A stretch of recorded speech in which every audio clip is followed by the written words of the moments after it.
El uso de mascarillas será obligatorio en el transporte público desde el 4 de mayo.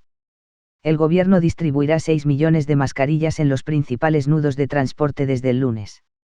Sánchez anuncia un fondo de 16.000 millones para las autonomías y una nueva prórroga del estado de alarma. Sánchez, en la fase 0, una de las medidas es la obligación de utilizar las mascarillas en todo transporte público a partir del 4 de mayo. Para ello, el lunes se volverán a repartir en todo el país un total de 6 millones de mascarillas en los principales nudos de transporte público. El presidente del Gobierno ha recordado que muchos establecimientos, ferreterías, peluquerías podrán abrir a partir del lunes siempre que garanticen en el interior de los locales la atención de un único cliente por trabajador.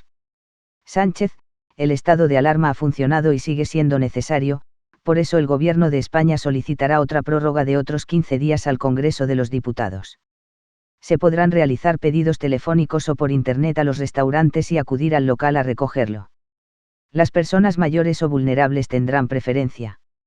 Librerías, ferreterías y talleres, entre otras, podrán aceptar clientes con cita previa y con un cliente por cada trabajador y horarios especiales para mayores. Los comercios que permanecían cerrados podrán atender al público con sistema de cita previa con un único cliente por cada trabajador. Hoy me gustaría comenzar mi intervención de una manera diferente, con un mensaje de esperanza. Con toda la prudencia que requieren las circunstancias, podemos afirmar que semana a semana se están cumpliendo con los objetivos marcados y que se consolida la bajada de la curva de propagación del virus. Hace 7 semanas, como decía antes, se decretó el primer estado de alarma. El virus entonces aumentaba su propagación cada día en torno a un 35%, y hoy lo ha hecho, según los últimos datos que hemos conocido, al 0,5%, es decir, 66 veces menos. Y los demás indicadores demuestran, lo recalco con toda la prudencia posible, que la enfermedad está siendo controlada en el país y que el estado de alarma, en consecuencia, funciona. Mientras los contagios descienden, 6 de cada 10 personas contagiadas se están restableciendo ya por completo.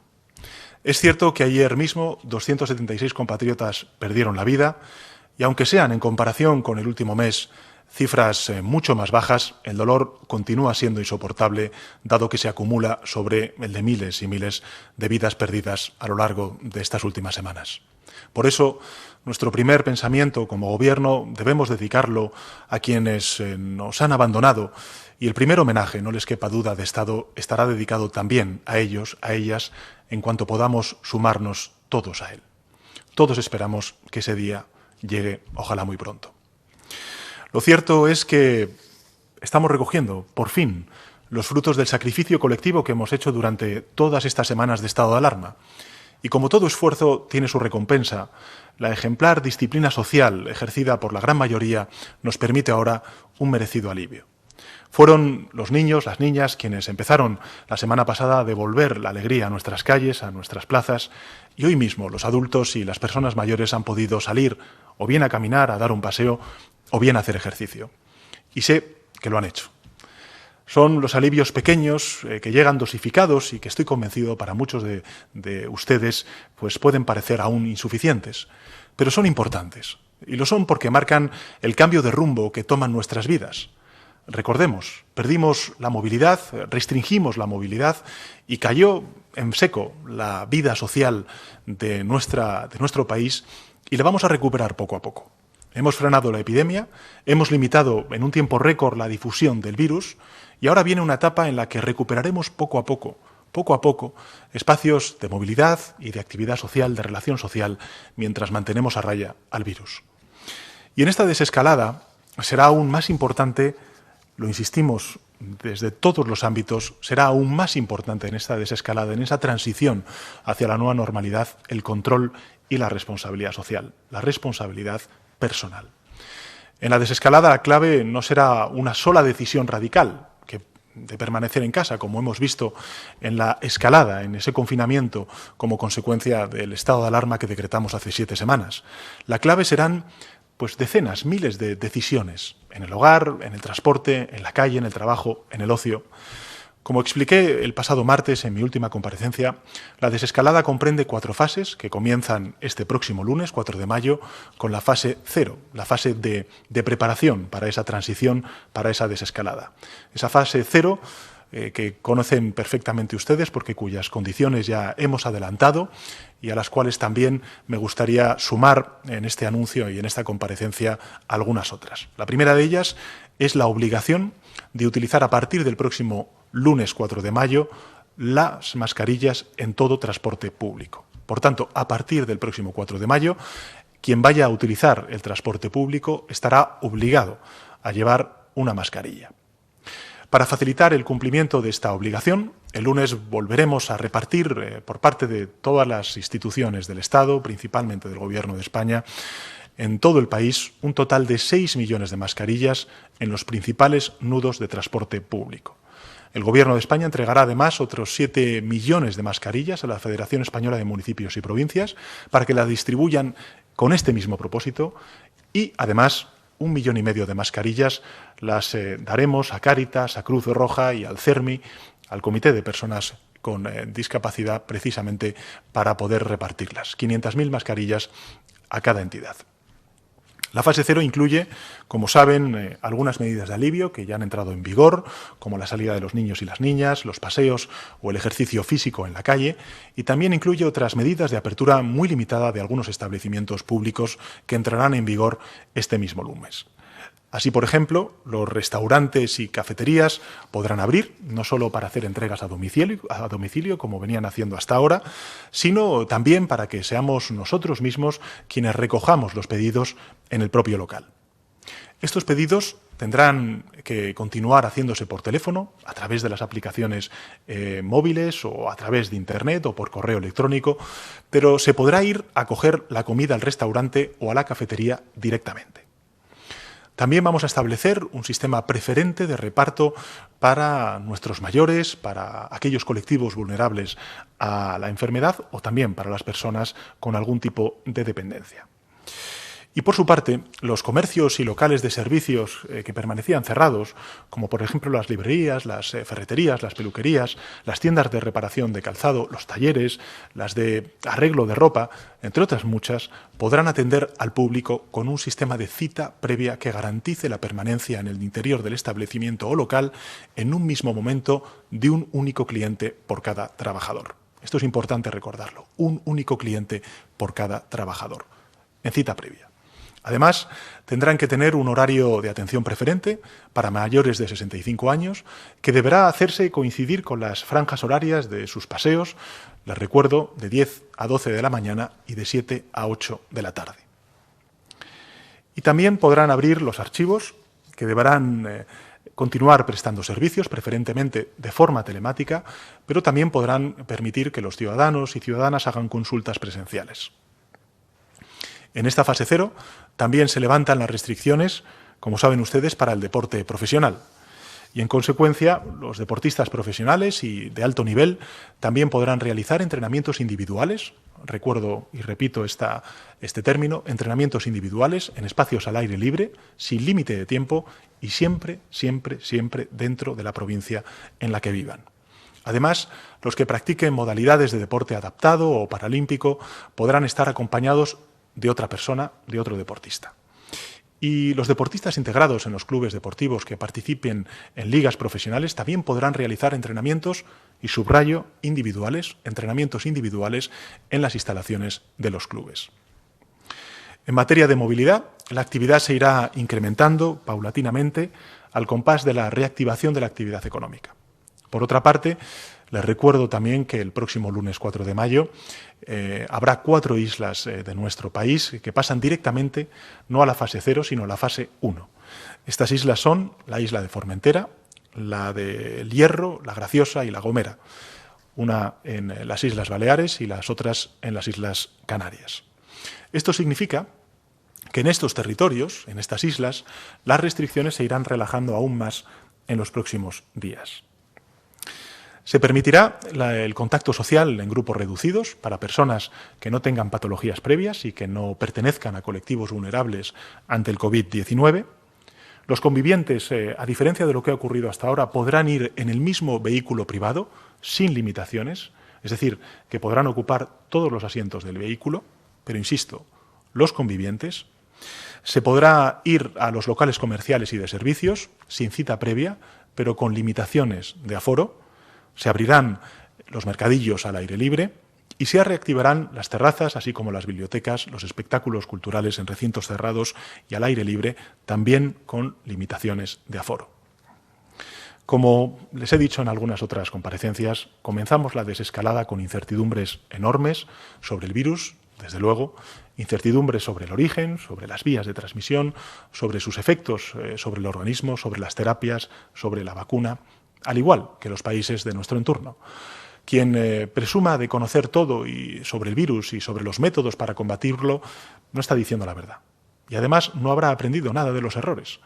Pero comenzamos la desescalada con algunas certezas sólidas sobre la capacidad de España de vencer al virus. Sabíamos, por ejemplo, que el confinamiento era el modo de cortar en seco la propagación del virus. Y lo aplicamos. Y cortamos la expansión del virus con las medidas más severas que se han adoptado, mejor dicho, en todo Occidente. Sabíamos que la higiene y la protección cortan el contagio, y lo hemos puesto en práctica. Y estamos atajando los contagios, como estamos viendo en las cifras. Sabíamos, por otro lado, que el confinamiento absoluto no podía durar para siempre. Y hace 20 días reanudamos las actividades económicas no esenciales, con protección y precauciones para los trabajadores y trabajadoras, y hemos seguido avanzando frente al virus y los hechos han desmentido los malos augurios de algunos. De nuevo, hemos de seguir tomando decisiones y después de estas, lógicamente, vendrán otras. Y nunca podremos estar completamente seguros de que acertaremos con cada una de ellas. Y es posible que en algunas de las ocasiones nos equivoquemos. Pero en todo caso, hemos tomado y tomaremos, hasta que salgamos de esta situación, decisiones que nunca nadie había tenido que tomar en la historia de nuestro país bajo una única guía de actuación. Es la máxima coordinación, la máxima prudencia y la máxima cautela. Y todo con el objetivo de defender la salud pública del conjunto de la sociedad española y de salvar vidas. Centrándonos en ganarles al virus sin perder el tiempo en reproches a nadie. Por tanto, entre las dudas que persisten, debemos aferrarnos a determinadas certezas. Sabemos, por ejemplo, ahora que el estado de alarma ha funcionado, no solamente en España, sino en también otros muchos países que están acogiéndose a este instrumento jurídico. El estado de alarma ha funcionado y sabemos que sigue siendo necesario. Por eso, el Gobierno de España solicitará el próximo miércoles una nueva prórroga de otros 15 días al Congreso de los Diputados. Vamos ganando la batalla contra la epidemia, pero con un coste muy elevado en vidas y en sacrificios. El virus no se ha marchado, el virus sigue ahí al acecho y, en consecuencia, tenemos que estar preparados para poder reaccionar y, lógicamente, poder gobernar esta transición hacia esa nueva normalidad. Hoy hemos recibido con alivio que solamente se registraron en España poco más de 1.000 nuevos diagnósticos. Parecen pocos al lado de lo que llegamos a soportar hace muy pocos días, pero para comprender el riesgo que aún corremos, pensemos que un solo contagio desde el extremo oriental de Asia puso en peligro a toda la humanidad en menos de 100 días. Bajar en consecuencia la guardia ahora y en el futuro, relajar la higiene, reducir la distancia, rebajar en definitiva la protección, sería aún peor que habernos rendido hace 5 semanas. Sería una irresponsabilidad absoluta que se traduciría en vidas perdidas y en mayores estragos para nuestra economía. Venimos, como saben ustedes, de una situación en la que teníamos que decidir con apremio para defender al país de la acometida brutal de la pandemia y al mismo tiempo debíamos coordinar y atender a todas las administraciones públicas en uno de los estados más descentralizados del mundo. Y a la vez debíamos rendir cuentas ante el Parlamento y ante los medios de comunicación, como tiene que ser en una democracia como la nuestra. Hemos procurado como Gobierno hacer frente a todas estas cuestiones, hacerlo pese a la dificultad del ejercicio y la intensidad de los minutos con las que hemos vivido, como ustedes, estas largas semanas de estado de alarma. Hemos tratado de seguir esas 3 reglas. En primer lugar, no polemizar con nadie. En segundo lugar, buscar la unidad. Y en tercer lugar, escuchar a todos los colectivos, a todas las instituciones, a los agentes sociales. Los contagios no se evitan con polémicas. El virus no se doblega con división. Ningún enfermo se cura con insultos. Esa es mi manera de entender la política. Y por eso el Gobierno ni polemiza ni polemizará con otras administraciones. Y por eso el Gobierno aceptó adaptar el formato del Pacto de Reconstrucción Social y Económica que propusimos para alcanzar la unanimidad del conjunto de grupos parlamentarios. Y por eso hizo suyas también las reivindicaciones legítimas de algunos gobiernos autonómicos sobre la gran industria a la que finalmente se consideró entre los servicios esenciales. Y por eso el Gobierno también atendió a las reivindicaciones de los colectivos de trabajadores autónomos y ahora pueden compatibilizar la prestación por cese de actividad con otro tipo de prestaciones. Y por eso el Gobierno atendió a las reivindicaciones del ámbito rural y por eso se podrá cuidar de los huertos particulares a partir de este mismo sábado. También atendimos las reclamaciones de las asociaciones de la prensa y modificamos el formato de las ruedas de prensa con el mayor despliegue de comunicación y transparencia hecho en democracia. Y del mismo modo vamos a atender la petición de recursos de los gobiernos autonómicos con un nuevo anuncio. Y es que aprobaremos un fondo especial para la reconstrucción social y económica dotado con 16.000 millones de euros, cuyos detalles compartiré mañana en la 8ª conferencia de presidentes que celebramos en estos últimos 2 meses. Nunca en la historia de la democracia se habían celebrado tantas conferencias de presidentes como estamos celebrando en estas semanas que llevamos de estado de alarma. Será este fondo un fondo no reembolsable para que ninguna de las comunidades autónomas se quede atrás con independencia del impacto que haya tenido la pandemia en cada uno de los territorios. El Gobierno de España tiene la determinación firme de gobernar para todos y además de escuchar a todos. Debemos seguir, por ello, trabajando juntos y ahora que hemos superado los peores momentos de urgencia y también, reconozcámoslo, de cierto agobio, podemos ahondar en la coordinación, en la cooperación y mejorar, en consecuencia, la cogobernanza de esa desescalada. Tenemos 4 años por delante de legislatura para reconstruir social y económicamente nuestro país. Lo responsable, por lo tanto, es seguir trabajando con tesón por superar la crisis de salud pública de hoy y para prepararnos mejor ante las consecuencias económicas y sociales que ya empiezan a verse como consecuencia de este parón de la actividad económica. Casi al mismo tiempo que decretamos el estado de alarma para defender la salud pública del conjunto del país y también para salvar vidas, pusimos en marcha una batería de acciones para proteger el tejido productivo de nuestro país, para proteger, en definitiva, la economía de nuestro país ante la emergencia que nos arrollaba. Supone, con seguridad, la mayor movilización de recursos públicos de nuestra historia democrática. Un esfuerzo que está salvando miles de empleos a través de la figura de los ERTE, que está ofreciendo subsidios a miles de trabajadores y también al colectivo de los autónomos y que está evitando los desahucios, los cortes de luz de las familias que han devenido vulnerables como consecuencia del parón de la actividad económica. 7 semanas después podemos calcular con más precisión el alcance económico y social de esta crisis. Hace unos días, en alguna otra comparecencia, adelanté que nos hallábamos ante el mayor parón, el mayor cataclismo económico en un siglo.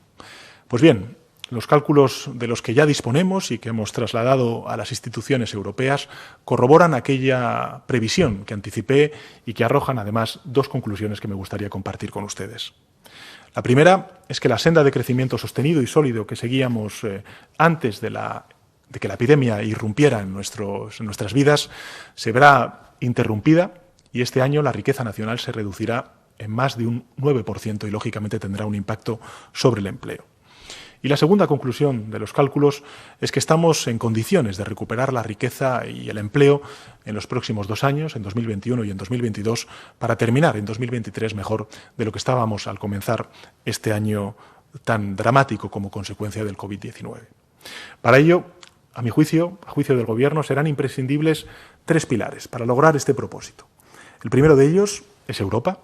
Me han escuchado hablar mucho de ello, con un pacto en la Unión Europea ambicioso, rotundo, para impulsar la reconstrucción y la recuperación económica y social que se comprometa con todos y cada uno de los países miembros de la Unión y, en particular, con aquellos que han sufrido en mayor incidencia el impacto de la pandemia. Eso se llama solidaridad, a la que no vamos a renunciar y que España está dispuesta a liderar. Este es el primero de los pilares. El segundo de los pilares es apoyarnos en nuestros empresarios, empresarias, trabajadores, emprendedores, profesionales, autónomos, convocando el proyecto de reconstrucción social y económica al mejor talento de nuestro país. Este es el segundo de los pilares. Estamos para vencer esas negras previsiones. Ya lo estamos viendo en muchos pequeños comercios que están adaptándose a esta nueva realidad, en el teletrabajo, en nuestra industria, en nuestra capacidad de nuestro tejido productivo de resistir y dar un paso más. En el esfuerzo de rentas que estamos haciendo, en el escudo social y en la red de seguridad económica que estamos construyendo desde el Gobierno de España. Sabemos hacerlo y lo vamos a hacer como país. No es la primera vez que lo hacemos. Y vamos a actuar para que esta recuperación sea sólida, sostenida en el tiempo y que nadie deje atrás. Y duradera.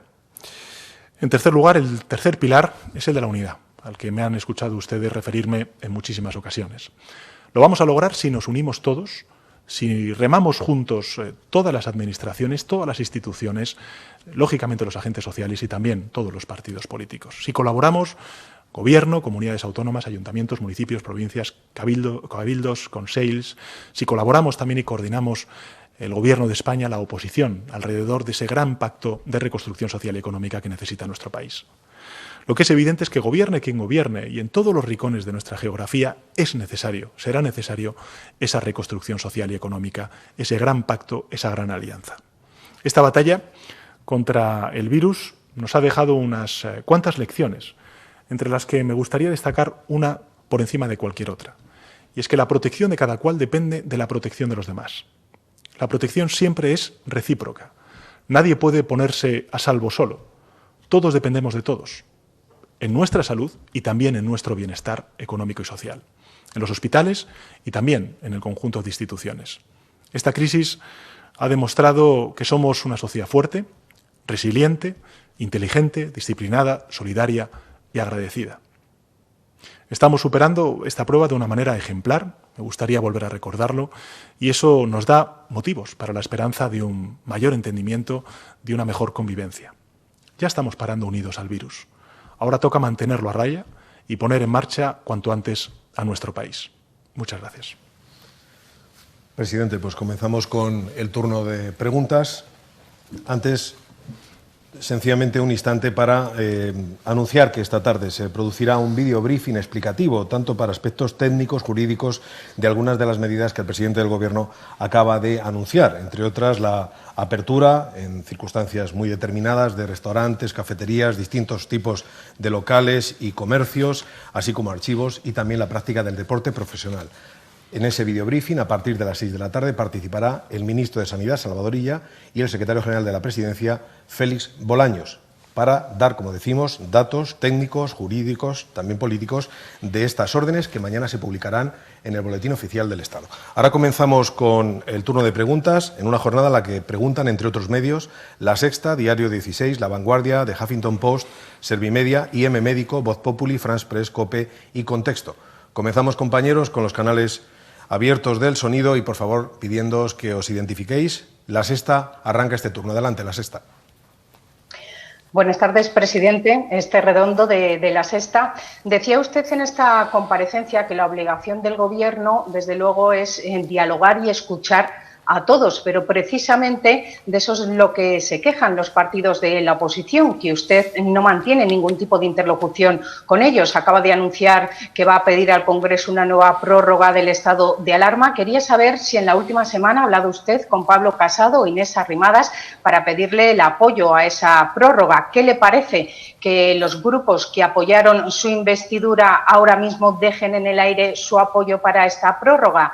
Y, sobre todo, ¿tiene el Gobierno un plan B si no consigue sacar adelante la prórroga? ¿Se puede mantener el confinamiento, presidente, si no es con una prórroga del estado de alarma? También quería preguntarle por uno de los anuncios que ha hecho usted hoy, el de la obligación de llevar mascarillas en los transportes públicos. Hasta ahora el Gobierno había dicho que la utilización de mascarillas era altamente recomendable, pero no obligatorio. ¿Por qué han cambiado de criterio, presidente? Y saber también si esa obligación se va a extender a otros espacios cerrados. Y, por último, ¿qué le parecen las imágenes de aglomeraciones que vimos ayer en la clausura de IFEMA? ¿Cree que esto es sancionable? ¿Esto es dar ejemplo por parte de los políticos? Gracias. Bueno, muchas gracias, Esther, por tus preguntas. Siento si me extiendo, pero es que son muchas las preguntas que se han hecho y, por tanto, quiero responder a todas con precisión. En relación con la primera de las preguntas sobre el diálogo del Gobierno con las distintas instituciones.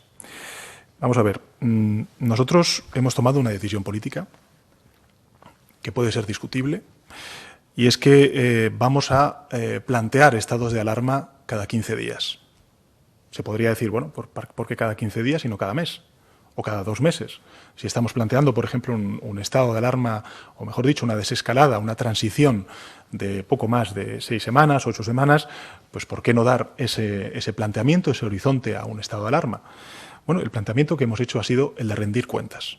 Y, por tanto, cada 15 días, el de pedir la colaboración y el apoyo, el respaldo parlamentario a una decisión de extraordinaria gravedad, como es el poner un estado de alarma en nuestro país. Por tanto, desde ese punto de vista, ya hay una primera premisa, y es que evidentemente necesitamos el apoyo parlamentario y, en consecuencia, el diálogo con todas las fuerzas políticas.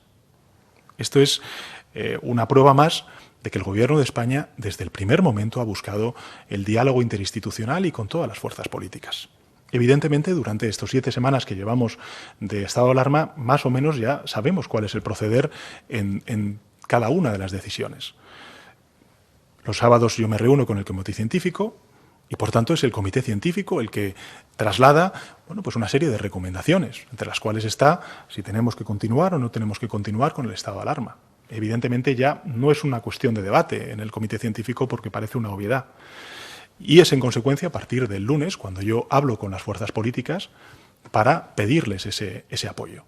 Por tanto, no es algo novedoso. Lo he venido haciendo en las 3 ocasiones que he tenido que comparecer ante el Congreso de los Diputados para poder pedir esa prórroga al estado de alarma. Además, lo que hemos hecho ha sido celebrar, como decía antes en mi intervención, 8 conferencias de presidentes. Vamos a celebrar la 8ª este domingo con todos los presidentes y presidentas autonómicos. No falta nadie, están todos convocados, todos atienden esa petición de convocatoria y no se ha hecho esto nunca en la historia de la democracia. Si por algo va a pasar también a la historia de esta legislatura es por la convocatoria recurrente, sistemática, semanalmente, hasta que dure, lógicamente, la crisis del COVID-19 de todas las administraciones. No solamente las comunidades autónomas, sino también la Federación Española de Municipios y Provincias y los agentes sociales que han vuelto a ser convocados a lo largo de esta semana en sucesivas ocasiones para hablar de temas tan importantes para los trabajadores y trabajadoras como son los ERTEs o para ver de qué manera se puede plantear la desescalada, la transición hacia nueva normalidad. Y por citarle algún dato más, llevamos 7 semanas de estado de alarma y el ministro de Sanidad se ha reunido en 23 ocasiones. 23 ocasiones con las consejeras y con los consejeros de Sanidad en el marco interterritorial del Sistema Nacional de Salud.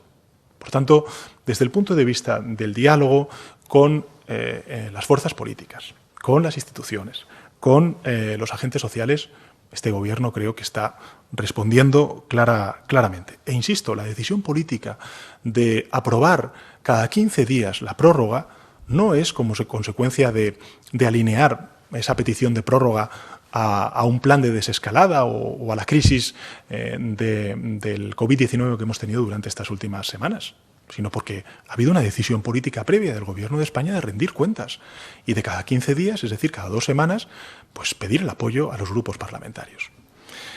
Punto 2. Sobre el debate del estado de alarma. Yo diría que el estado de alarma hay varias cuestiones. La primera, todos los países europeos, más de una veintena de países europeos están solicitando, han pedido el estado de alarma porque tienen que tomar medidas de restricción de la movilidad de los ciudadanos, tienen que tomar medidas muy claras, muy rotundas para frenar el contagio del COVID-19. Por tanto, esta no es una excentricidad, ni una anomalía, ni un anacronismo por parte del Gobierno de España. La práctica totalidad de los gobiernos europeos está aplicando este mismo tipo de esquema, de instrumento jurídico para poder hacer frente a algunas de las cuestiones que usted planteaba, Esther, como es, por ejemplo, el confinamiento, la restricción de movilidad o incluso crear pasillos de movilidad para aquellas personas más vulnerables al COVID-19, como puedan ser los mayores de 70 años, como puedan ser las personas con distintas patologías, que los menores pues puedan pasear a partir de las 12 de la mañana hasta las 7 de la tarde, que los deportistas lo puedan hacer de 6 a 10 o de 8 a 11, en definitiva, una serie de restricciones a nuestra movilidad, de ordenamiento de esa movilidad que solamente desde el punto de vista constitucional se puede hacer por parte de la figura reconocida en nuestra Constitución del estado de alarma. En tercer lugar, El estado de alarma no solamente está demostrándose ser un instrumento eficaz de lucha y de combate contra el COVID-19, lo está siendo, y ahí están las cifras. Lo recordaba al principio de mi intervención. Un 35% de contagios antes del estado de alarma, un 0,5% el último dato hoy en cuanto al estado de alarma. Un sábado como hoy, hace 7 semanas, era un 35%, creo recordar, si las cifras no me bailan, y hoy es un 0,5%. Por tanto, es un instrumento eficaz. Es el único instrumento que nosotros ahora mismo tenemos para poder hacer frente al COVID-19. Por tanto, es una necesidad. No es un capricho del Gobierno de España, como no es un capricho del Gobierno francés, como no es un capricho del Gobierno portugués, como no es un capricho del Gobierno italiano, como no es un capricho de otros tantos gobiernos que lo están aplicando en sus países. Pero además de ser un instrumento eficaz y, por tanto, de ser una necesidad para frenar el COVID-19, es que es un amparo. Es un amparo. Es el amparo de los trabajadores que han visto suspendida su actividad económica y, por tanto, están cobrando el ERTE. Es un amparo para los trabajadores y trabajadoras autónomas que están cobrando una prestación por cese de actividad como consecuencia del cierre de sus negocios. Es un amparo para las personas que están ahora mismo cobrando o simplemente se benefician de las moratorias para el pago de la vivienda, para el pago del alquiler de su local. El planteamiento es, respondiendo a su pregunta, ¿hay plan B? No hay plan B. El único plan es el plan del estado de alarma y, por tanto, creo que todos somos lo suficientemente conscientes de la envergadura del desafío que tenemos por delante, que hasta que no venzamos definitivamente al virus, primero no tenemos que perderle respeto, como he dicho en mi primera intervención, y en segundo lugar lo que tenemos que hacer es ser conscientes de que este es un instrumento eficaz para vencer al COVID-19, como se ha demostrado durante estas últimas semanas. Por tanto, no es solamente un instrumento eficaz, sino que también ampara a muchos colectivos que se están viendo beneficiados de ese escudo social que ha puesto en marcha el Gobierno y que si ese estado de alarma no se aprobara, ¿qué pasaría al día siguiente? No solamente en el ámbito del confinamiento, no solamente en el ámbito de la vuelta al colegio de los niños, en función de cuál sea la decisión del Gobierno autonómico de turno, sino qué pasaría por los trabajadores y trabajadoras que se benefician del ERTE, de los autónomos que se benefician y que cobran una prestación por cese de actividad. ¿Qué pasaría, por ejemplo, con los bonos sociales que se han puesto en marcha como consecuencia del estado de alarma? Creo que todos somos lo suficientemente responsables como para ser conscientes del impacto social, económico y también sobre la salud pública que tiene esta enfermedad, esta epidemia, este virus del COVID-19 y, en consecuencia, apelar, lógicamente, a la responsabilidad de todos los actores políticos para ponerlo en marcha. Cuestión distinta es que, efectivamente, pues habrá comunidades autónomas que quieren cogobernar esa transición y el Gobierno de España, como he dicho en mi primera intervención, está abierto a ello. Pero, lógicamente, con un panel integral de datos que es el que hemos acordado precisamente desde el Gobierno de España, siguiendo las recomendaciones de las autoridades sanitarias con las comunidades autónomas. Y en relación... Es que me ha preguntado muchas cosas, Esther, lo siento si me extiendo al resto de colegas, pero es que me ha preguntado mucho. En relación con la obligación de las mascarillas, lo que hemos decidido, a petición de las autoridades sanitarias, es que en el transporte público, como consecuencia además de una mayor actividad económica y en consecuencia de una mayor necesidad de movilidad, pues lógicamente para poder garantizar no solamente la distancia social, sino también evitar los contagios, pues la obligación de las mascarillas en los transportes públicos, que empezará, insisto, a ser obligatoria a partir del lunes 4 de mayo. Y finalmente ya termino la ronda de preguntas con relación con IFEMA, con las imágenes que vimos ayer. Mire, yo lo he dicho en mi primera intervención, lo suscribo, lo he hecho desde el principio de esta crisis. El Gobierno de España no va a polemizar con ninguna administración. Nosotros no vamos a polemizar con ninguna administración. Lógicamente me reservo el comentario de las imágenes que vimos ayer, pero yo no voy a polemizar con ninguna administración. Cuestión distinta es que desde el punto de vista administrativo, pues la delegación de gobierno actúe en consecuencia, pero desde el punto de vista político yo creo que los ciudadanos lo que quieren es ver a todas sus instituciones, a todos sus gobernantes trabajando hombro con hombro para vencer al COVID-19. Ese es el planteamiento que he mantenido desde el principio de la crisis y el que voy a continuar manteniendo hasta el final de la crisis.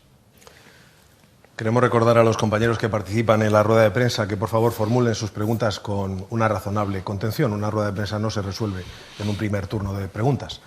Vamos al siguiente, por favor, por cortesía también hacia los demás. Pregunta Diario 16. Buenas tardes. Pregunta María José Pita, Diario 16. Presidente, Sé que usted lo ha dicho hoy, lo anunció también en su anterior comparecencia, tiene previsto seguir solicitando el estado de alarma en el Congreso. Pero hoy no tenemos garantizado, no tienen ustedes garantizados esos votos. Si realmente no se renovara el estado de alarma, le vuelvo a decir que, como la compañera de La Sexta, hay un plan B por parte del Gobierno. ¿Qué pasaría, por ejemplo, con la cuota de autónomos que están cobrando ahora mismo los autónomos en el mes de junio? Esa sería la primera pregunta. Y la segunda sería, ¿tienen ustedes control, presidente, de cómo están concediendo los bancos los créditos ICOs a las pymes?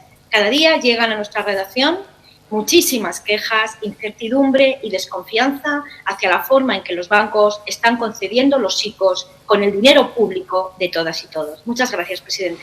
Muchas gracias, María José, por tus preguntas. En relación con la primera de las cuestiones planteadas, creo que he respondido a Esther de La Sexta en la anterior pregunta. No hay plan B. No hay plan B. Todos los países están utilizando un instrumento semejante al que nosotros estamos utilizando. En segundo lugar, es un instrumento que está siendo eficaz y que ampara a muchos colectivos a los cuales usted ha hecho referencia antes. Es más, usted planteaba, por ejemplo, el ámbito del control del ICO, de las líneas, que son ya 20.000 millones de euros, más otros 20.000 millones de euros. También le anuncio que en el próximo Consejo de Ministros pondremos otros 20.000 millones de euros para la liquidez, sobre todo de pequeñas y medianas empresas y trabajadores autónomos, y en consecuencia todo eso quedaría suspendido como consecuencia de la no aplicación de ese estado de alarma. Por tanto, creo que es importante ser conscientes del impacto que podría tener no solamente en el ámbito de la salud pública, sino también de económico y social este tipo de decisiones. A mí no me cabe duda, insisto, no me cabe duda, y por eso confío en la responsabilidad y en que todos los políticos, todas las fuerzas políticas tenemos que estar a la altura de esta situación tan inédita que estamos viviendo. Por tanto, creo que, como he dicho antes, no quiero polemizar con ninguna administración, tampoco quiero hacerlo con ninguna fuerza política. Simplemente lo que pido es que todos arrimemos el hombro, que todos estemos a una y que, lógicamente, podamos prolongar el estado de alarma en tanto en cuanto pues, persista la existencia de, me refiero en este plan de desescalada del virus COVID-19. Entre otras cosas porque, fíjese, si echamos un poco la vista atrás, si rebobinamos y nos ponemos al principio del decreto del estado de alarma, más o menos los datos justificaron el estado de alarma. Y sabíamos entonces que la única forma de contener el virus, de frenar su contagio, era el confinamiento. Lo sabíamos entonces, que la medida era el confinamiento.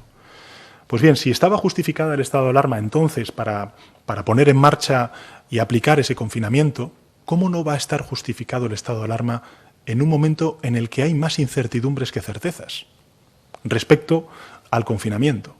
Porque evidentemente tenemos que ir evaluando cada 2 semanas, como hemos planteado en estas 4 fases, la evolución del número de contagios, la evolución de la epidemia en cada una de las provincias o la unidad territorial que se decida entre el Ministerio de Sanidad y los gobiernos autonómicos. Yo creo que si había más justificación, o había una justificación importante, fuerte, cuando hace 7 semanas decretamos el estado de alarma, ahora mismo hay muchos más argumentos para prolongar ese estado de alarma en una desescalada que, lógicamente, va a necesitar de mucha prudencia, de mucho diálogo bilateral, de cogobernanza entre el Gobierno de España y las comunidades autónomas y, sobre todo, de muchísima generosidad y responsabilidad por parte de todos. Desde luego, el Gobierno de España apela a esa unidad, apela a esa responsabilidad y, sobre todo, al sentido del deber en un momento tan crítico para nuestro país y, sobre todo, para el conjunto de la ciudadanía española.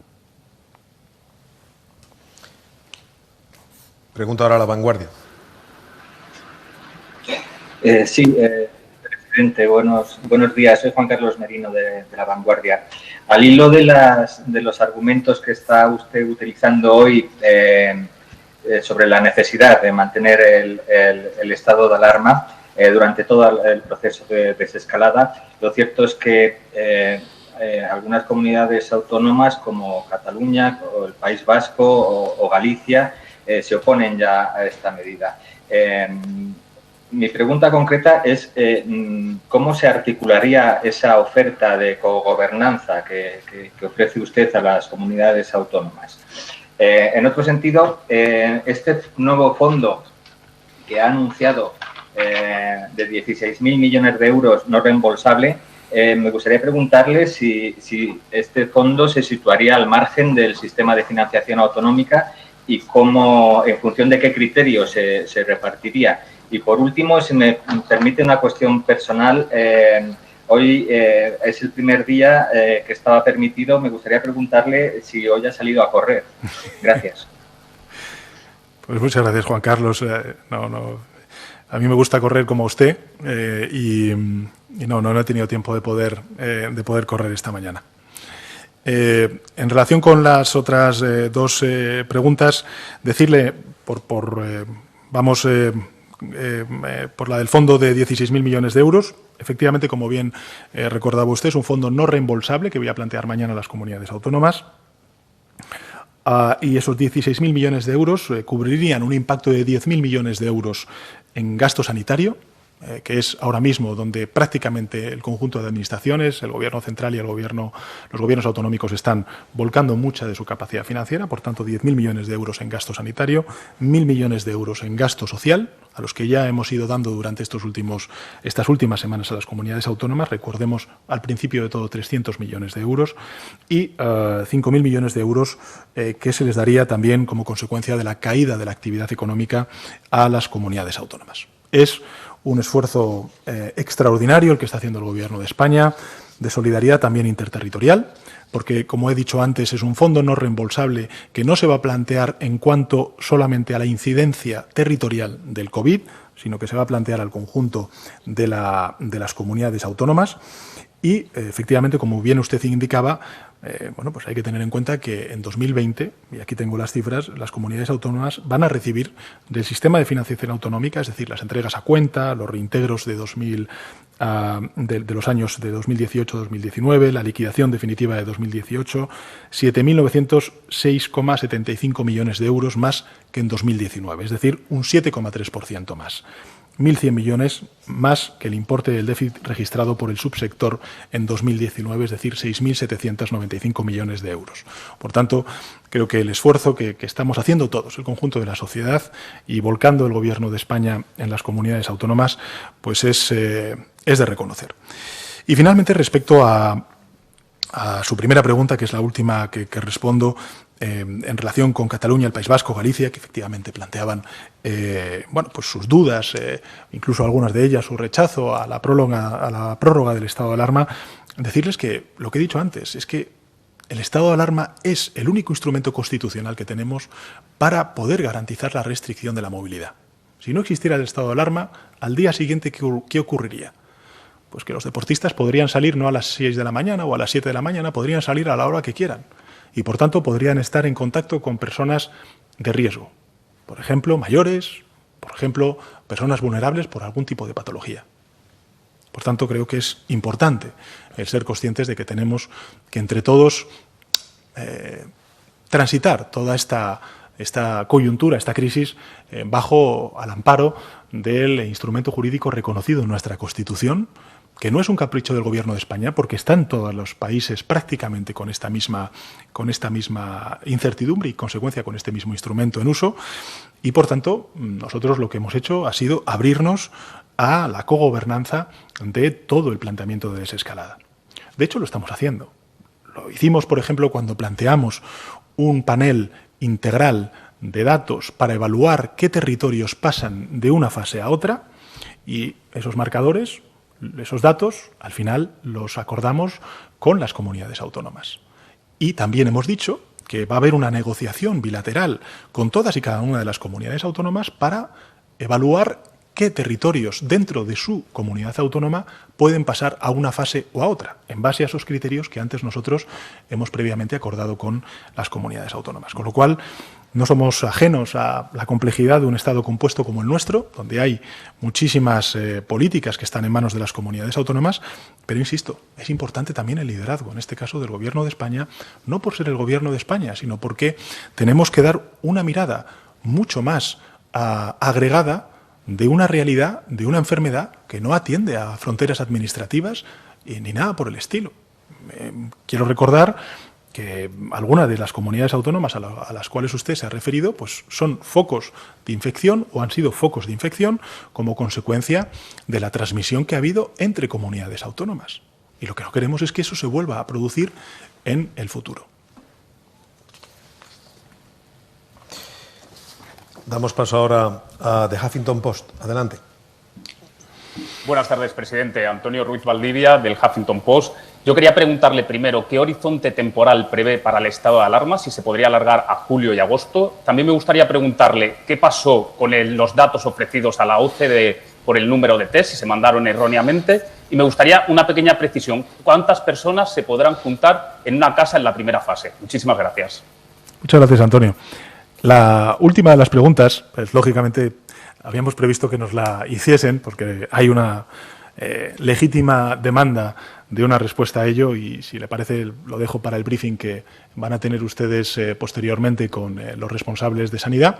Ahora mismo están debatiendo sobre ello y, por tanto, pues los españoles, a través de ustedes mismos, en cuestión de horas, podrán saberlo como consecuencia de ese detalle más técnico que les darán en las autoridades sanitarias. Si me permite, Antonio, lo dejo a esa respuesta.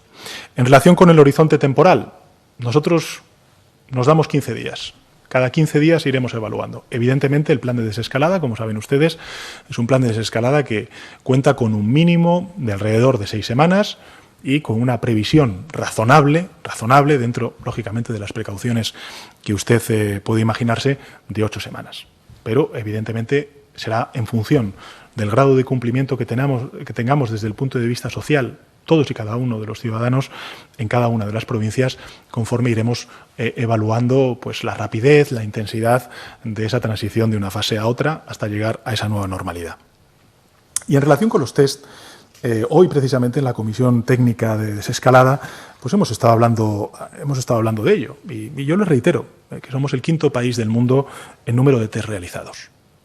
Y además, en ese briefing al cual antes he hecho referencia ante los medios de comunicación, se les darán toda la información, los links, para que ustedes puedan contrastar esta afirmación que damos. El dato es correcto. Somos el 5º país del mundo en número de test realizados. Y para dejar, digamos, constancia de ello, del esfuerzo que está haciendo el conjunto del país, de todas las instituciones en la realización de test, le daré algún dato nuevo. Hasta el 30 de abril, son datos que hemos visto hoy, como le he dicho antes, en el Comité Técnico de Desescalada, hemos hecho 1.351.130 test, solo de las PCR. Le repito la cifra, 1.351.130 test solo de PCR. Test de anticuerpos, un total de 581.325. Le repito la cifra, 581.325. Es decir, que llevamos ya más de 1.900.000 test realizados en nuestro país. Son datos aportados por las comunidades autónomas. Solo en esta última semana, en test PCR se han realizado 290.000. Y en anticuerpos, los test rápidos, por decirlo de una manera más coloquial, 271.000.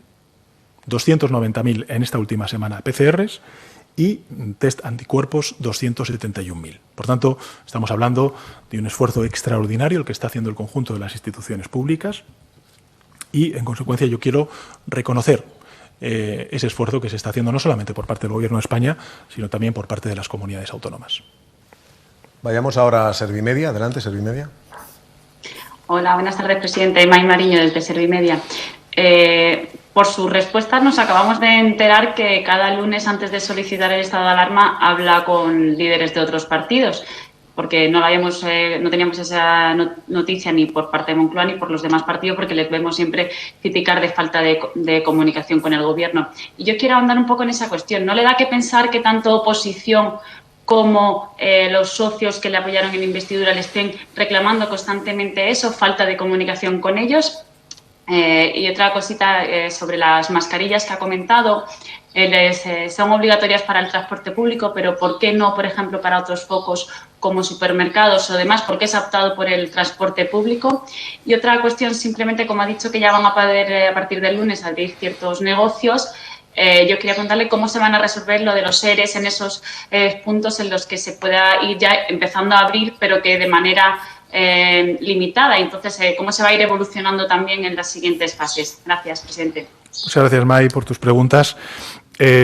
Insisto, puedo ser empático a las cuestiones que pueda decir la oposición, pero la realidad es que los lunes he hablado a principios de semana con todos los líderes políticos, hasta el último parlamentario de la última fuerza política en representación en el Congreso de los Diputados, para o bien explicarles la prórroga que planteamos, en base a qué argumentos, o bien explicarles el pacto de reconstrucción social y económica que necesita nuestro país. En fin, creo que además, desde el punto de vista político, el que el Gobierno de España rinda cuentas cada 15 días en función de la prórroga del estado de alarma, cuando sabemos perfectamente que no están adecuadas a los ritmos de la lucha contra el COVID-19, pues, hombre, yo creo que transmite una voluntad de rendir cuentas y de forjar consensos precisamente para plantear esas prórrogas del estado de alarma. Habría personas que pueden pensar, oye, si son 6 semanas, 8 semanas, lo que va a durar la transición hacia esa nueva normalidad, y usted parece indicar que quiere prolongar el estado de alarma hasta que transitemos hacia esa nueva normalidad, ¿por qué no plantea un estado de alarma de 6 semanas? Porque tiene que ir cada 15 días. Bueno, pues vamos cada 15 días por una decisión política de pedir ese apoyo a todas las fuerzas políticas, de articular ese diálogo parlamentario con todas las fuerzas políticas y de que, en definitiva, el Congreso de los Diputados pues respalde al Poder Ejecutivo en estas circunstancias tan inéditas. A partir de ahí, le quiero recordar que son 8 las conferencias de presidentes que he hecho con los presidentas y presidentes autonómicos. Nunca en la historia de la democracia se habían celebrado tantas conferencias de presidentes. Nunca en la historia de la democracia habían ido todos y cada uno de los presidentes y presidentas autonómicos convocados. Por tanto, yo quiero reconocer no solamente el esfuerzo que está haciendo el Gobierno de España, sino también el esfuerzo que están haciendo las comunidades autónomas precisamente para coadyuvar entre todos a luchar y a vencer la pandemia. E insisto, 23 veces el ministro de Sanidad con los consejeros de Sanidad en el marco del Consejo Interterritorial del Sistema Nacional de Salud. Y no solamente ellos, también los distintos departamentos involucrados, la vicepresidenta de Transición Ecológica y Reto Demográfico, que es la encargada de ejecutar esta desescalada, poniéndose en contacto con todos los grupos parlamentarios para explicar la desescalada, hablando con los consejeros de Sanidad o aquellos que hayan designado las comunidades autónomas para explicarles y acordar con ellos el plan de desescalada. Le quiero recordar que el 83% de las medidas que nos han propuesto las comunidades autónomas en esa transición hacia esa no normalidad están recogidos en el Plan Nacional de Transición y, por tanto, en fin, lógicamente la oposición pues podrá criticar lo que considere oportuno, es legítimo y yo no tengo mucho más que añadir, pero insisto, creo que el esfuerzo de diálogo, de interlocución y de acuerdo del Gobierno de España con los agentes sociales, con las instituciones y también con los partidos políticos es indudable. El otro día, por ejemplo, le quiero recordar que en la reunión que tuvimos con la Junta de la Federación Española de Municipios y Provincias, que van a tener un papel fundamental ahora en la desescalada, pues me reconocía el presidente de la FEM y alcalde de Vigo, Abel Caballero, que era la primera vez en años, en muchos años, desde luego mucho antes de que el anterior presidente del Gobierno pues estuviera al frente de las responsabilidades, muchos años que no se reunía ningún presidente del Gobierno con la Junta Directiva de la Federación Española de Municipios y Provincias. Por tanto, creo humildemente, y siempre habrá críticas y se podrán hacer las cosas mejor, que estamos haciendo un esfuerzo de concertación con todas las instituciones involucradas en este desafío tan enorme que tenemos. Pregunta ahora IM Médico. Buenas tardes, señor presidente. Soy Luis Marchal, de IM Médico e IM Farmacias, que son revistas que van dirigidas a los profesionales sanitarios. Me gustaría saber, porque aunque seamos el 5º país en número de pruebas, según usted dice, los españoles quieren hacerse test rápidos.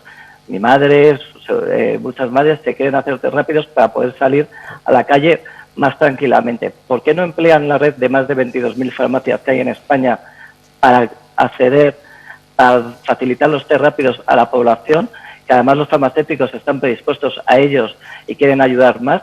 Y hablando de mascarillas también, ya que ha dicho que se van a poner en el transporte público de nuevo, ¿por qué no se entregan en las farmacias? Porque todos vimos imágenes de cómo se estaban manipulando de forma inadecuada al repartirlo en el transporte público. Y luego, por otro lado, me gustaría saber si van a reforzar de alguna manera el papel de los médicos de atención primaria en la siguiente fase y si se les va a dotar de medios mejores para realizar su trabajo. Muchas gracias. Muchas gracias, Luis. ¿Me permitirás que vuelva un instante a una pregunta importante que ha planteado su compañera, Mariño de Servimedia, en relación con los ERTES, que se me ha olvidado responder? En relación con este asunto, decirle que estamos ahora mismo hablando con los sindicatos y también con los empresarios para acoplar, amoldar esos ERTES, lógicamente, al periodo de transición que hemos abierto o que estamos abriendo a partir de este 4 de mayo.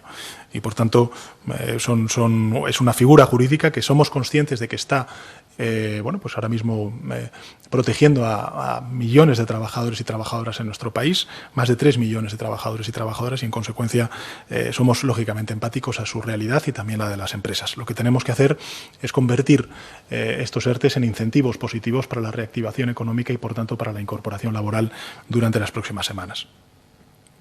Pasando a sus preguntas, Luis, entiendo perfectamente y empatizo con lo que ha comentado usted en relación con los test rápidos. El conjunto de los 47 millones de españoles y españolas lo que quiere es hacerse un test para saber si tiene o no tiene la enfermedad o si es asintomático, en fin. También es cierto que los test rápidos pues valen para un día, porque al día siguiente tendrías que volver a hacértelo y al día siguiente también.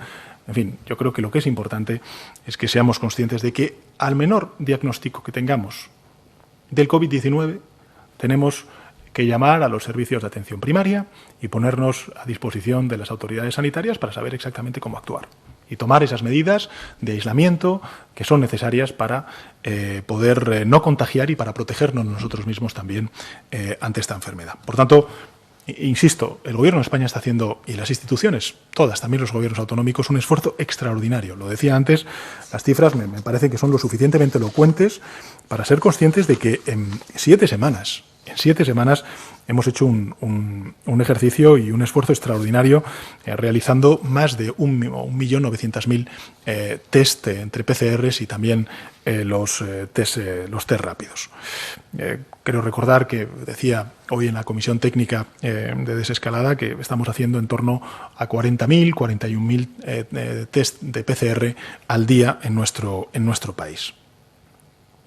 En relación con las farmacias, creo que es una pregunta en este caso para el ministro de Sanidad. Entiendo que el planteamiento que se está haciendo es que todos los test se puedan hacer al amparo del Sistema Nacional de Salud, porque efectivamente necesitamos registrar los resultados de los mismos para saber exactamente el grado de contagio en nuestro país.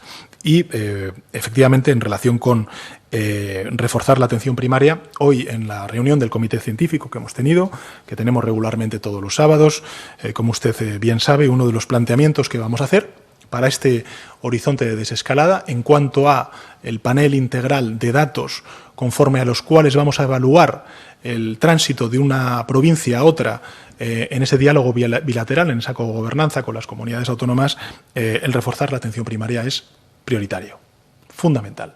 Tenemos que reforzar la atención primaria para esta fase en la que entramos, donde efectivamente ya no vamos a tener que reaccionar a una invasión que nos sobrevino en el mes de febrero, sino efectivamente a una prevención de un virus que está conviviendo con nosotros y que no podemos bajar la guardia hasta que encontremos un remedio terapéutico o encontremos la vacuna. Por tanto, me parece fundamental que hablemos de precaución, de prudencia, y también las autoridades sanitarias pongamos en marcha esos instrumentos para esa precaución y esa prudencia, como es el reforzar la atención primaria. Presidente, ha recuperado la pregunta sobre los ERTE de la compañera de Servimedia, pero también me reiteran que hay un par de compañeros que han preguntado acerca de los créditos ICO. Sí. Si quisiera recordarlo, en concreto, día 16, ¿qué control tiene el Gobierno sobre la concesión por parte de los bancos de préstamos ICO a las pymes? Bueno, ahí estamos evaluándolo y siguiéndolo diariamente. En este caso, la vicepresidenta económica. Somos conscientes de que existen quejas por parte de algunas pequeñas y medianas empresas y autónomos en relación con la tramitación de los mismos por determinadas entidades financieras. Estamos intentando mejorar a lo largo de estos días la gestión de los mismos, pero en todo caso quiero decirle que vamos a poner en marcha una tercera línea de créditos ICO. En este caso creo recordar que van a ser en torno a 24.000 millones de euros y por tanto son ya un esfuerzo de 60.000 millones de euros, se dice pronto, 60.000 millones de euros que estamos poniendo a disposición de las pequeñas y medianas empresas y de los autónomos para poder garantizar la liquidez y, en consecuencia, para poder mantener la estructura productiva de nuestro país. Voz Populi, pregunta ahora. Adelante. Hola, ¿qué tal, presidente? Buenas tardes. Soy Jorge Sainz del diario Voz Populi. Muchas gracias. Quería insistir en el tema del estado de alarma, que, como usted sabe, es un instrumento constitucional bastante contundente y que obliga al Gobierno, efectivamente, a ir cada 15 días al Congreso a pedir permiso para su prórroga. Me gustaría preguntarle si no ha barajado otras opciones, porque algunos juristas hablan de que hay otro tipo de leyes, como la Ley Orgánica de Medidas Especiales de la Salud Pública, que podrían encajar en el tema de las fases de la desescalada. Y me gustaría preguntarle más concretamente si el Congreso, en su legítimo derecho democrático, decidiera no prorrogar el estado de alarma, eso convertiría al resto de grupos de la oposición en cómplices de que el Gobierno no apoye otro tipo de medidas económicas de ayuda o de que se pueda aplicar la desescalada, porque parece ser que es lo que nos ha querido decir. Y muy rápidamente, una segunda pregunta. Usted ha hablado de las previsiones económicas, que son bastante negativas. Muchas empresas, autónomos, están tomando medidas excepcionales para reducir el gasto, salvar puestos de trabajo, salvar sus negocios. Le pregunto directamente si usted se plantea, como medida de ahorro, reducir el número de ministerios de su Gobierno y su estructura, pues bueno, como gesto de cara a la opinión pública o también para ahorrar esas medidas de gasto. Muchas gracias. Muchas gracias, Jorge, por tus preguntas. En relación con la primera de las cuestiones, es verdad que hay una ley orgánica de 1981 que desarrolla ese artículo de la Constitución española, pero, en fin, es la decisión del Gobierno que ha planteado que el decreto de prórroga sea cada 15 días.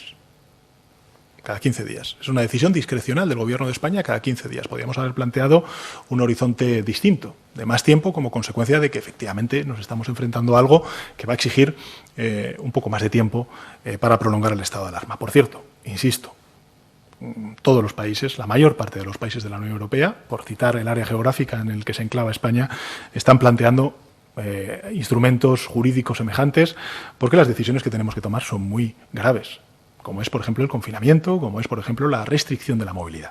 E insisto, no solamente estoy hablando de las decisiones económicas y sociales que están asimiladas al estado de alarma, como consecuencia de ese confinamiento y, en consecuencia, el cierre de actividades económicas que estamos empezando a abrir. Por tanto, yo no es que esté diciendo que si no existe el estado de alarma, estas cuestiones no se podrían seguir poniendo en marcha. Es que no tendrían razón de ser porque el confinamiento no se podría realizar, porque la restricción de la movilidad no se podría realizar. Y, por tanto, en ese sentido, caería, digamos, desde el punto de vista jurídico-político, pues todas las decisiones económicas y sociales que hemos puesto en marcha.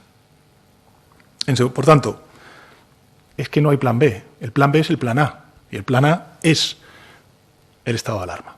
Lo es.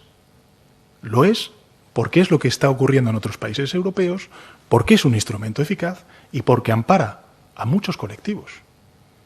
Y, en consecuencia, como comprenderá, el Gobierno de España, su única ideología, lo he dicho en alguna otra cuestión, cuando estamos hablando del estado de alarma y cuando estamos hablando precisamente de esta crisis del COVID, a la cual no hay que perderle el respeto, no hay que perder el respeto al virus, ni a la epidemia, ni al desafío que tenemos por delante, es la de salvar vidas, la de defender la salud pública y la de poner en marcha la actividad económica en esa nueva normalidad.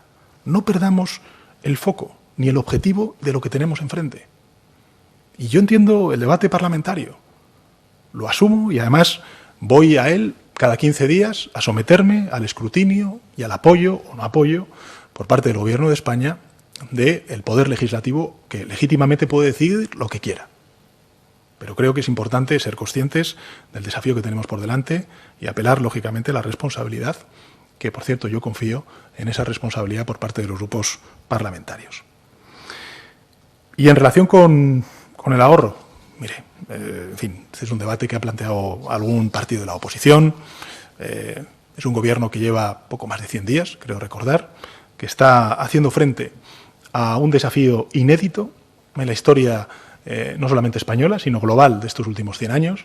Y, por tanto, creo que es importante, y además todos y cada uno de los ministros y ministras lo sabe, tienen el respaldo de su presidente. Pregunto ahora a la agencia France Press. Adelante. Presidente, Álvaro Villalobos, de la Agencia de las medidas de confinamiento en estas 7 semanas que llevamos.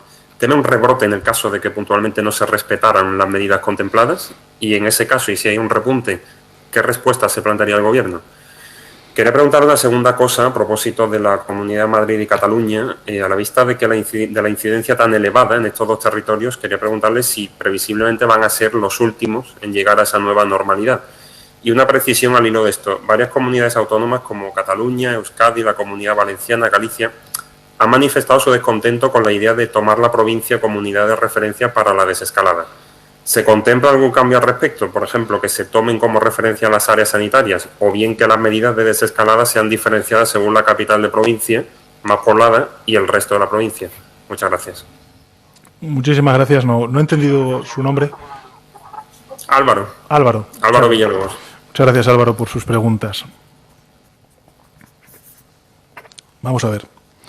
En relación con su primera pregunta, si tememos un rebrote, ¿cuál sería la respuesta por parte del Gobierno de España? Evidentemente, claro que tememos un rebrote. Es más, yo estoy convencido de que durante los próximos meses, hasta que no encontremos el remedio terapéutico, hasta que no encontremos la vacuna, vamos a ser testigos de rebrotes. Lo que necesitamos es que esos rebrotes sean lo menor posible y que no pongan en tensión, como pusieron en esta primera ola como consecuencia de la invasión que sufrimos del COVID, a nuestro Sistema Nacional de Salud. Esta es la cuestión. Y, por tanto, es muy importante no bajar la guardia, es muy importante mantener los criterios de salud pública que nos dicen las autoridades sanitarias, de distanciamiento social, de uso de geles, de uso de mascarilla, por ejemplo, cuando utilicemos el transporte público, en definitiva, de uso, por ejemplo, horario a la hora de salir a hacer deporte, en qué condiciones hacer deporte, en qué condiciones dar un paseo, cuándo no coincidir con personas que pues tienen riesgo cierto de poder ser contagiadas por el COVID-19. Por tanto, creo que es muy importante ser conscientes de que rebrotes va a haber. Rebrotes va a haber. Lo que necesitamos es, entre todos, que esos rebrotes sean lo menos intenso posible para no poner en tensión a nuestro Sistema Nacional de Salud, a nuestros profesionales sanitarios que se están batiendo el cobre, mejor dicho, en primera línea de fuego. En segundo lugar, en relación con esto, la respuesta. Bueno, yo creo que nos hemos dado un esquema de gobernanza, de cogobernanza con las comunidades autónomas lo suficientemente flexible, adaptable, como decía antes, para poder frenar e incluso dar un paso atrás en caso de que pues la evolución de la epidemia nos haga ver que hemos ido más rápido de lo que inicialmente pensábamos en esa unidad territorial, principalmente las provincias, ¿no? Por tanto, creo que es muy importante el que seamos conscientes de que cuando se produzca ese freno o incluso una revisión de algunos de los elementos de esa fase en esa determinada provincia, pues no significará un fracaso ni de las autoridades públicas ni tampoco de la sociedad civil en el desempeño y en el desarrollo de su día a día, sino que evidentemente nos estamos enfrentando a algo ignoto, a algo inédito, a algo desconocido y, por tanto, tenemos que ir con certezas, pero también con la suficiente humildad como para ser conscientes de que tendremos que dar algún paso atrás. Pero que a lo mejor ese paso atrás que damos a tiempo pueden significar posteriormente 2 pasos adelante inmediatamente. Por tanto, inmediatamente frenemos o hayamos contenido la expansión del virus. En relación con si la Comunidad de Madrid y Cataluña pues van a ser 2 comunidades que salgan más tarde o más... En fin, es que eso no depende de mí. Como comprenderán, esos son las autoridades sanitarias, esos son los marcadores, esa es la evaluación que haga en este caso el CAES, el Centro de Atención, liderado por el doctor Simón, y en su interlocución técnica con cada una de las comunidades autónomas.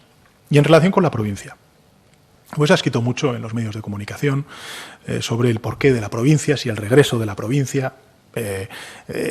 Presidentes autonómicos que me han dicho, oye, pues es mucho mejor el área sanitaria, es mucho mejor una comarca que una provincia.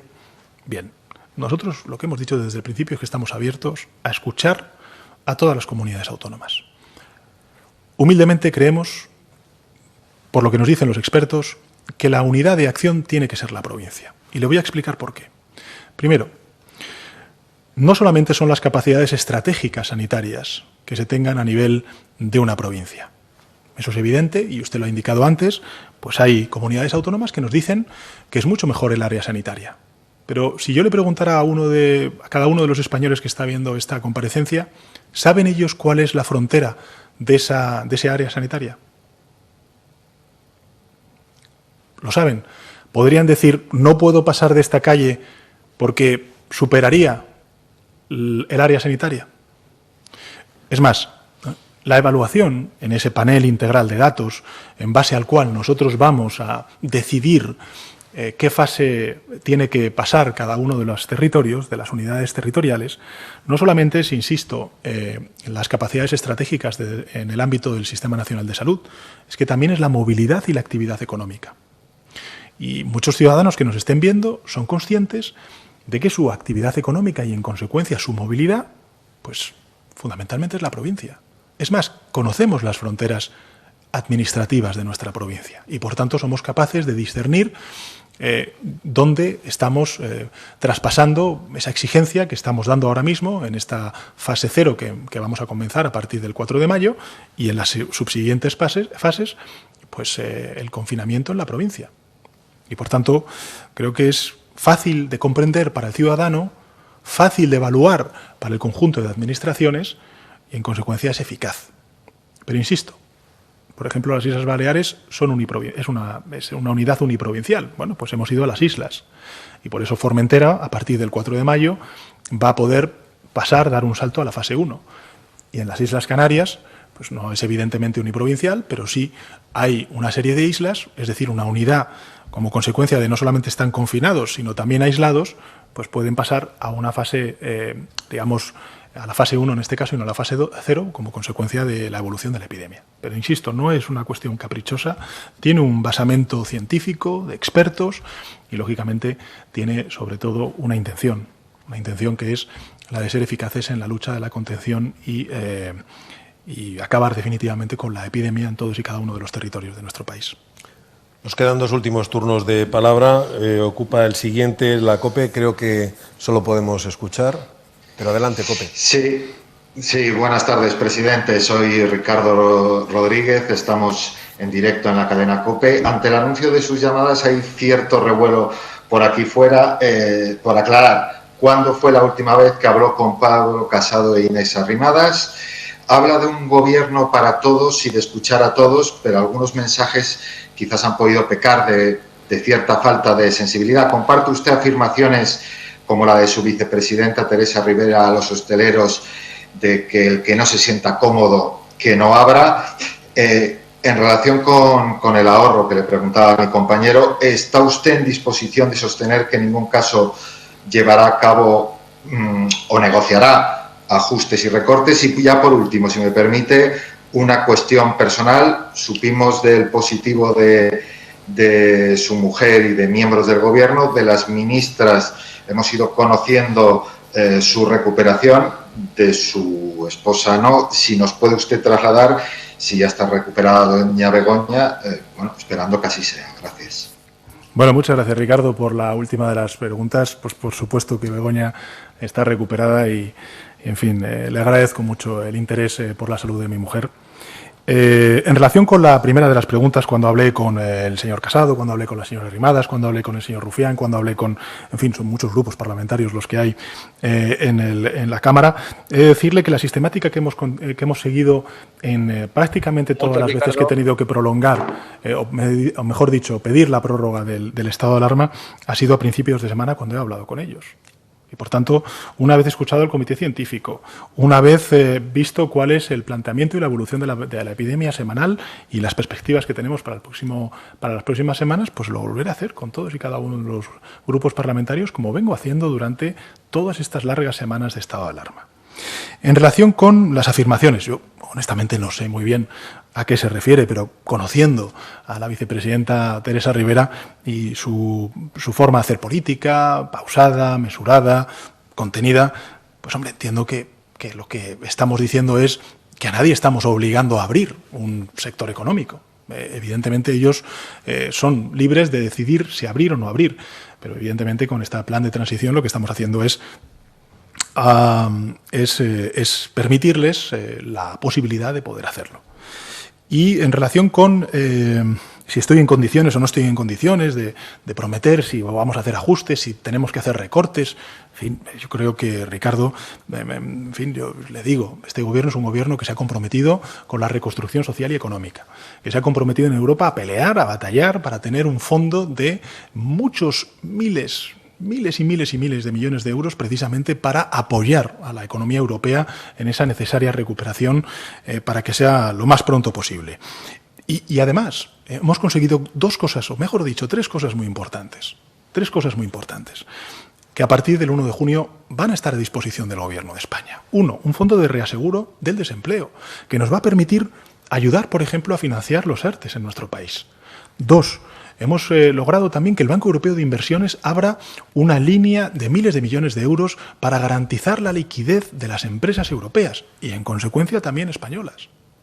Esos dos elementos, por ejemplo, esos dos instrumentos para los cuales ha batallado el Gobierno de España durante largas semanas, créame si se lo digo, en el ámbito europeo, pues claro que vamos a hacer uso de ello. Porque, evidentemente, son recursos que hacen verdad y materializan esa solidaridad a la cual hemos hecho siempre referencia desde el Gobierno de España. Y finalizamos con Contexto. Adelante. Hola, presidente. Buenas tardes. Soy Miguel Mora de la revista Contexto. Quería preguntarle, por un lado, ¿están pensando regularizar definitivamente a los inmigrantes que tienen permisos temporales de estancia o trabajo y a los que tienen solicitud de protección internacional, como ha hecho Portugal, que es un colectivo indispensable en este momento para el trabajo agrícola? Y luego la segunda es, hemos conocido en las últimas horas una nueva noticia sobre la supuesta corrupción del anterior jefe del Estado español. Quería preguntarle cuál es su valoración sobre el impacto internacional que tienen estas noticias sobre España, en Europa sobre todo. Y la última, menos seria y también menos dramática, y como sé que compartimos, y hoy es el día de las preguntas personales, compartimos pasión por el Atleti de Madrid, quería preguntarle cuándo cree que vamos a poder ver otra vez al Atleti de Madrid y al resto de equipos de la Liga. Si va a haber fútbol pronto o no, que es un síntoma, supongo que sería el síntoma de que la normalidad ha regresado.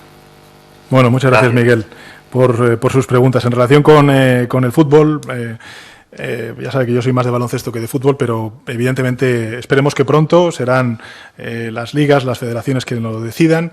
Nosotros hemos ya empezado a permitir esos entrenamientos individuales de los deportes en equipo y esperemos que sea cuanto antes, aunque evidentemente lo veremos antes por televisión que en los estadios, me temo, ¿no?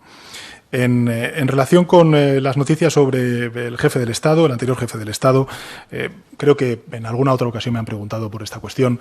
No es solamente el impacto internacional que tienen, también es el impacto nacional que tienen, que evidentemente pues es grande, ¿no? Y no, el Gobierno de España no es ajeno a ello. Pero en todo caso creo que el jefe del Estado pues ha marcado claramente, el actual jefe del Estado ha marcado claramente cuáles son las líneas de conducta, de ejemplaridad, de transparencia de la Casa Real desde su mandato y, lógicamente, yo me atengo a ese tipo de criterios. Y en relación con La cuestión de la regularización de inmigrantes, efectivamente, esta es una de las cuestiones que se ha planteado, en este caso por parte de algunos grupos parlamentarios. Nosotros creo que en el ámbito del sector agrícola pues hemos dado una respuesta, no solamente de trabajadores nacionales, sino también trabajadores que estaban acogidos a sistemas de asilo para poder ser empleados en este tipo de actividades.